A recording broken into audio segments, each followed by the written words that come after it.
భారతీయ పురాణ పాత్రల పోషణలో ప్రపంచ చిత్ర పరిశ్రమలో అనితర సాధ్యమైన ఓ శైలిని రూపొందించుకున్నాడు అన్న నందమూరి తారక రామారావు గారు. ఆయనకు గొప్ప పేరు తెచ్చిన చిత్రాలలో పాత్రల్లో కథానాయకుడి పాత్రలకు సరిసమానంగా ప్రతినాయకుడి పాత్రలు ఉండడం విశేషం. తనలోని విలక్షణ నటుణ్ణి బయటికి రప్పించడానికి విభిన్న పౌరాణిక పాత్రలను పోషించారు ఆయన. ఏ పాత్రైనా ఆయన పోషించాడంటే చాలు 10 కాలాలు గుర్తుండిపోతోంది. ఎన్టీఆర్ గారు నటనలో హిమాలయాలంత ఎత్తు ఎదగడానికి తన శరీరాన్ని ఓ ప్రయోగశాలగా మార్చుకున్నాడు. కొన్ని పాత్రల వల్ల నటులకి పేరు వస్తుంది, అలాగే కొందరు నటుల వల్ల ఆ పాత్రలకు రాణింపు వచ్చి ఆ పాత్రలపై ప్రజలకున్న అభిప్రాయాల్ని మారుస్తోంది. తనను తానే ప్రయోగశాల కింద మార్చేసుకున్న అన్నగారు రాముడు వేసినవాడు రావణాసురుడు వేసినా, కృష్ణుడు వేసినవాడు దుర్యోధనుడు వేసినా, అలాగే ఒకే సినిమాలో 3 ప్రధాన పాత్రల్లో కనిపించిన, మరో చిత్రంలో 5 పాత్రల్లో కనిపించిన, అవన్నీ తను చేసిన ప్రయోగశాల నుంచి బయటికి వచ్చినవే. అన్నగారు మాట అంటుండేవారు, నేను కమర్షియల్ ఆర్టిస్టును కాను, ఎక్స్పెరిమెంటల్ ఆర్టిస్టును అని. ఇది 100కి 100% నిజం. తన నటన చాతుర్యంతో రావణాసురుని పాత్రను హీరో పాత్రగా చేసి తనేంటో నిరూపించుకున్నాడు. రావణుణ్ణి హీరోను చేసిన చిత్రం గురించి ఈరోజు కొంచెం చెప్పుకునే ప్రయత్నం చేద్దాం. అన్నగారు తోడు దొంగలు, పిచ్చి పుల్లయ్య వంటి ప్రయోగాత్మక చిత్రాలను నిర్మించి నటించారు. అవి కమర్షియల్గా హిట్ కాకపోవడంతో జయసింహ వంటి జానపద చిత్రాన్ని నిర్మించి జైత్రయాత్ర మొదలుపెట్టారు. ఆ తర్వాత భక్త పుండరీకుని కథను పాండురంగ మహత్యం పేరుతో తెరకెక్కించి సినిమా అభిమానులను మైమరిపించారు. ఆ తర్వాత 3 సంవత్సరాల విరామం. ఈ 3 సంవత్సరాల విరామం తర్వాత తిరిగి తన బ్యానర్లో సినిమా చేయాలని నిర్ణయించుకొని స్క్రిప్ట్ వర్క్ ప్రారంభించారు. రావణాసురుని పాత్రను బేస్ చేసుకొని సినిమా చేద్దామని అనేక గ్రంథాలను పరిశీలించడం ప్రారంభించారు. భూకైలాస్ చిత్రంలో తను రావణాసురునిగా నటించిన అది రావణాసురునిలోని భక్తి కోణాన్ని మాత్రమే బయటికి తెచ్చింది. ఈసారి రావణాసురునికి ఎదురుగా రాముడిని ఉంచి సినిమా చేద్దామన్న ఆలోచన అన్నగారికి వచ్చింది. సరిగ్గా ఆ సమయంలో తనకు ఆప్తుడు బుచ్చి వెంకటకృష్ణ చౌదరి గారు అన్నగారిని కలిసి సీతారామ కళ్యాణం అనే పుస్తకాన్ని ఆయనకు అందించారు.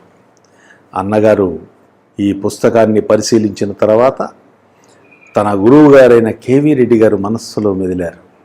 వెంటనే రెడ్డి గారి ఇంటికి వెళ్ళి తన దగ్గరున్న ఈ సీతారామ కళ్యాణం పుస్తకాన్ని కేవీ రెడ్డి గారి చేతిలో ఉంచి ఈ కథను మీ దర్శకత్వంలో చేయాలనుందని తన మనస్సులోని మాటను చెప్పి, అన్నగారు రాముడిగా, ఎస్వి రంగారావు గారు రావణాసురుడిగా నటిస్తే బాగుంటుందని గురు శిష్యులు ఇద్దరూ భావించారు.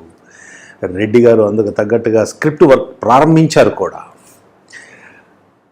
ఓ రోజు ఉదయాన్నే బీవీకే చౌదరి గారు మరో పుస్తకంతో అన్నగారి దగ్గరికి వచ్చారు.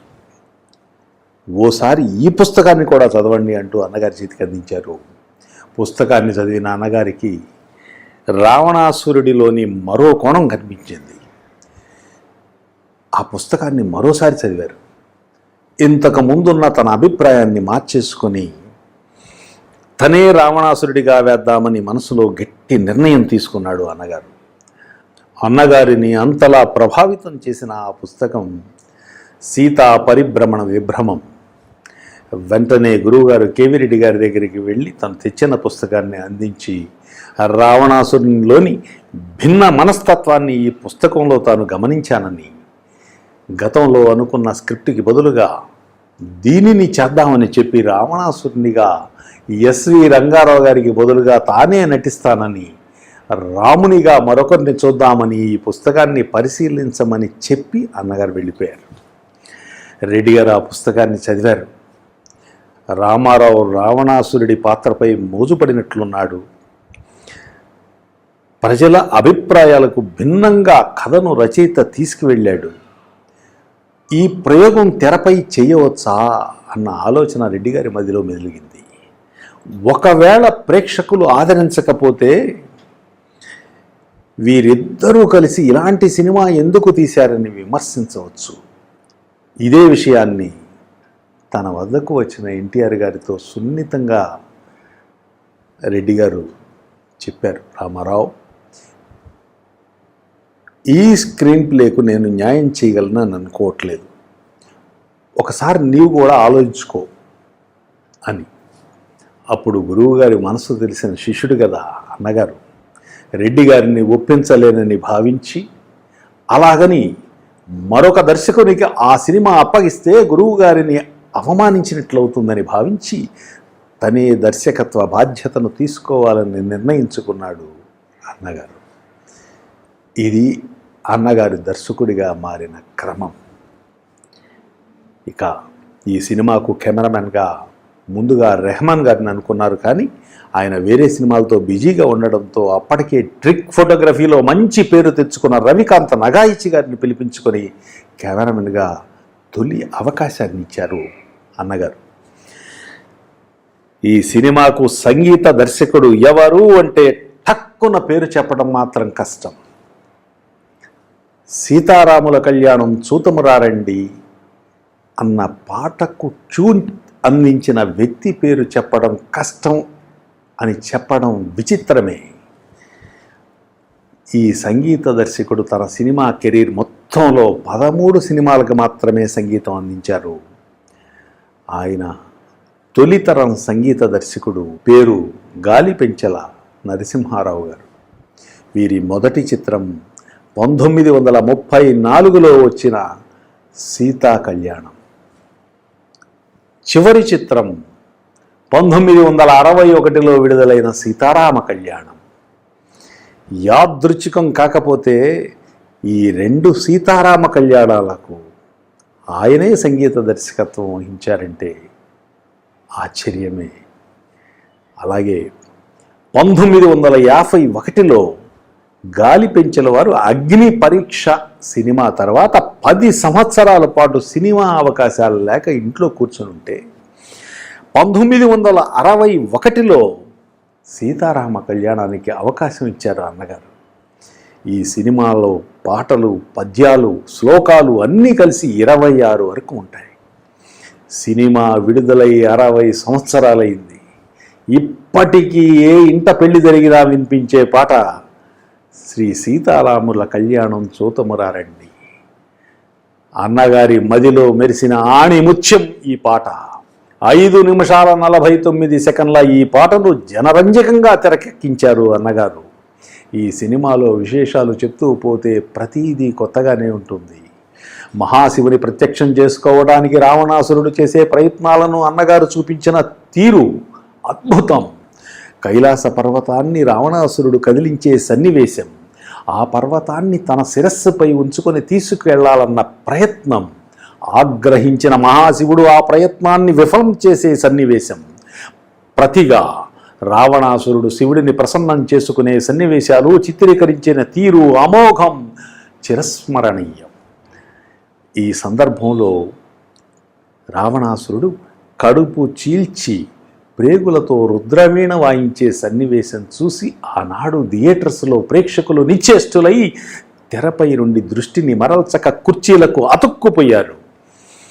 ఈ కంప్యూటర్ల యుగంలో తెరపై ఏం చూపించాలన్నా చూపించవచ్చు, కానీ 60 ఏళ్ల కిందట టెక్నాలజీ లేని రోజుల్లో అన్నగారు రవికాంత్ నగాయిచ్చు గారు కలిసి సీతారామ కళ్యాణం సినిమా ద్వారా ప్రేక్షకులని దేవలోకంలో విహరించేలా చేశారు. రుద్రవీణ వంటి సన్నివేశాన్ని తీద్దామన్న ఆలోచన నేటికి ఎవరికీ రాలేదు. ఆ సాహసం చేయాలంటే పొట్టను చీల్చి పేగుల్ని తీసి వీణ వాయించాడని నమ్మించగలిగిన నటుడు కావాలి. ఇది జరిగే పనేనా? సినిమా అంటే ఓ పరిశోధన అని సీతారామ కళ్యాణం సినిమా ద్వారా ప్రపంచానికి తెలియజేశాడు అన్నగారు. తాను చేయాల్సిన రాముడి పాత్రను హరినాథ్కిచ్చారు. అలాగే లక్ష్మణుడిగా శోభన్ బాబును, సీతగా గీతాంజలికి అవకాశం ఇచ్చారు. సీతారామ లక్ష్మణులుగా ఈ ముగ్గురు చక్కగా ఉన్నారని ఆనాడు అందరూ ప్రశంసించారు. ఈ సందర్భంగా సినిమాలోని ఒక సన్నివేశం గురించి చర్చించుకోవాలి. సీతా స్వయంవరానికి ఆహ్వానం లేకపోయినా అక్కడికి వెళ్ళి శివధనస్సు ఎత్తలేక రావణుడి పాత్రధారి అన్నగారు నేలపై వెల్లకిలా కింద పడతాడు. వెంటనే రాముడి పాత్రధారి హరినాథ్ వచ్చి శివధనస్సును పైకెత్తి ధనస్సు క్రింది భాగాన్ని నేలపై వెల్లకిలా పడి ఉన్న అన్నగారి ఛాతీపై ఉంచి రాముడి పాత్రధారి హరినాథ్ నారి సారిస్తాడు. అవమాన భారంతో నేలపై పడి ఉన్న రావణుని పాత్రలో అన్నగారి నటన అనితర సాధ్యం. ఇలాంటి సన్నివేశాలని అనేకం సృష్టించాడు కనుకే కోట్లాది మంది ఆయనకు అభిమానులయ్యారు. తమ అభిమానుడు కింద పడ్డాడన్న ఆలోచన అభిమానులకి ఎప్పుడూ రాలేదు. కింద పడ్డ రావణాసురుణ్ణి అవమాన భారంతో నిండిన ఆయన నటనను మాత్రమే ఆస్వాదించారు అభిమానులు. మరో సన్నివేశాన్ని కూడా అద్భుతంగా చిత్రీకరించారు అన్నగారు. విశ్వామిత్రుడు రాముణ్ణి వెంట పెట్టుకొని స్వయంవరానికి వస్తుంటే కోట పైభాగంలో నుంచొని ఓ సీత రాముణ్ణి చూసే సన్నివేశం, ఆ సన్నివేశాలు చిత్రీకరించిన తీరు ఇప్పటికీ మరువలేం. అలాగే సీత వేషంలో ఉన్న శూర్పణఖకు రాముడి వేషంలో ఉన్న రావణాసురునికి ఓ పాటను పెట్టారు. ఊహకందని వింత ఇది, అన్నా చెల్లెళ్ల మధ్య డ్యూయట్. తెరపై ఈ పాట చూస్తే మంత్రముగ్ధులయ్యారు ప్రేక్షకులు.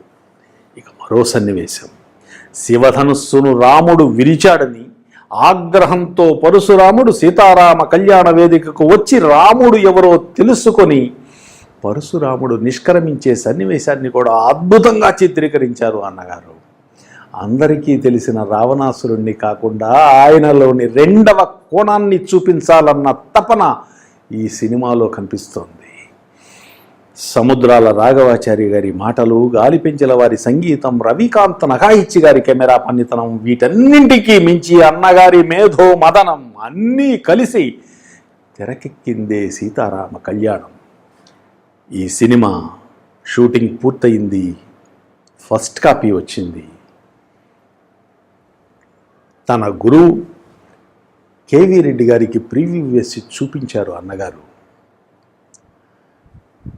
ఆ థియేటర్ బయట ఉన్న వారందరిలో ఉత్కంఠ. కేవీ రెడ్డి గారు సినిమా పూర్తయ్యాక థియేటర్ నుండి బయటికి వచ్చారు. ఎదురుగా రామారావు నిల్చుని ఉన్నారు.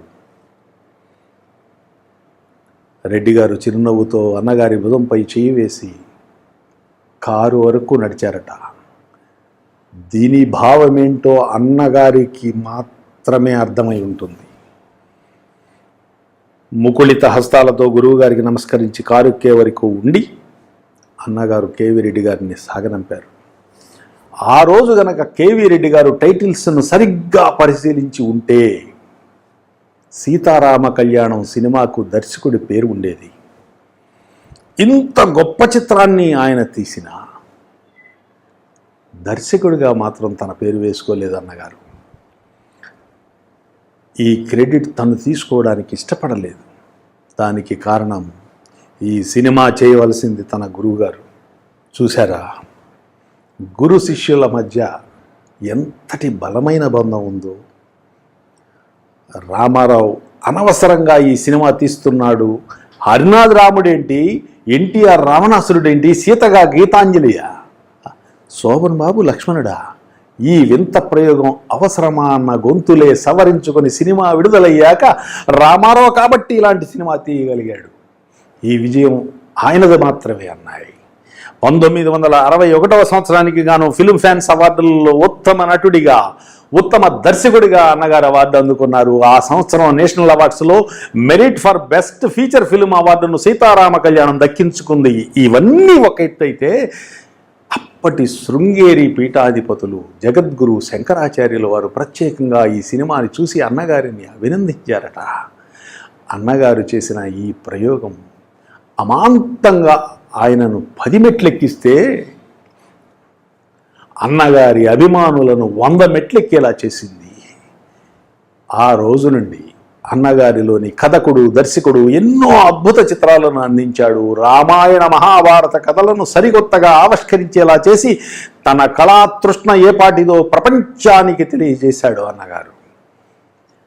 కేవీ రెడ్డి గారు నాకు గురువు అని ఎన్నోసార్లు ప్రకటించుకొని ఆయనను తెలుగువారి హృదయాలలో చిరస్థాయిగా నిలిపాడు. నిండు పున్నమి చంద్రుణ్ణి ఎంతని వర్ణించగలం?